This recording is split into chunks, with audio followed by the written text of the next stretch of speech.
আসসালামু আলাইকুম ওয়া রাহমাতুল্লাহ। আজকে আপনাদের সামনে আলোচনা করব ইফতার কতক্ষণ করা উচিত। সহিহুল জামি' হাদিস নাম্বার 3011।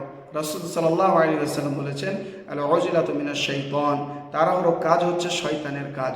সহিহ বুখারী 673 নম্বর হাদিস, সহিহ মুসলিম 1131 নম্বর হাদিস।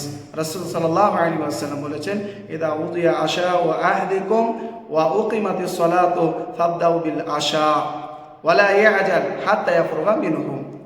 যদি রাত্রের খাবার উপস্থিত থাকে, নামাজের জন্য যদি একামত হয়ে যায়, আগে খাবার তারপরে নামাজ। আপনার খিদে লেগেছে, আগে খাবার খান তারপরে নামাজ। ইবনে ওমর রাদিয়াল্লাহু আনহু এমনটাই করতেন। যদি খিদে লেগে থাকতেন, নামাজ যদি আরম্ভও হয়ে যেত, আগে তিনি খাবার খেতেন তারপরে নামাজ পড়তেন।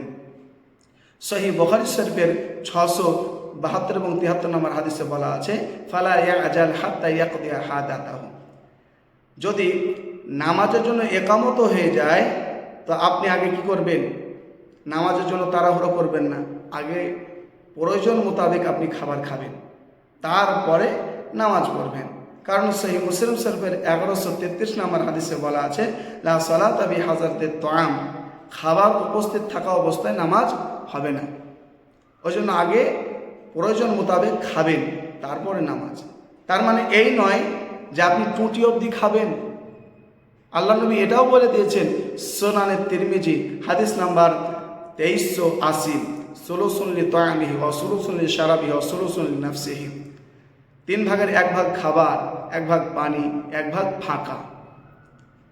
দেখুন, নামাজ পড়তে হবে খুশুর সাথে।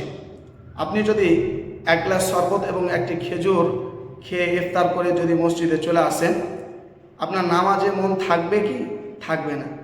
নামাজ তো পড়বেন, আর মন থাকবে কখন নামাজ পড়া হবে, বাকি খাবারটা গিয়ে খাবো, কখন নামাজটা পড়া হবে, বাকি খাবারটা গিয়ে খাবো। এটা খুশু থাকবে না। অথচ মহান আল্লাহ তাআলা বলেছেন সূরা মুমিনুন সূরা নম্বর 23 আয়াত নাম্বার 2-3, ওয়াল্লাযীনা হুম ফি সালাতিহিম খাশিউন, যারা ঈমানদার তারা নামাজ পড়ে খুশুর সাথে। তাই ইবনে বাজ রাহমাতুল্লাহ আলাইহি তিনি বলেছেন, প্রত্যেক আজান ধরে 15 মিনিট পর জামাত হওয়া উচিত। তাহলে কি হবে? হাত্তা ইয়াফরগাল আকিলু মিন আকলিহি ওয়া শারিবু মিন শুরবিহি ওয়াল মু'তাসিরু ইযা দাখালা লিকাযাই হাজাতিহি। তাহলে যে ব্যক্তি খাবার খাচ্ছে, পানি পান করছে, তার প্রয়োজন মিটে যাবে।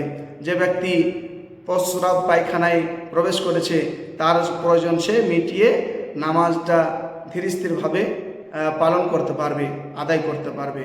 এই জন্য বলা হয়েছে, ইদা উকিমাতিস সালাতু ফালা তাসআউহা ওয়াতুহা তামশুনা ফামা আদরাকতুম ফাসাল্লু ওয়া মা ফাতাকুম ফাতিম্মু।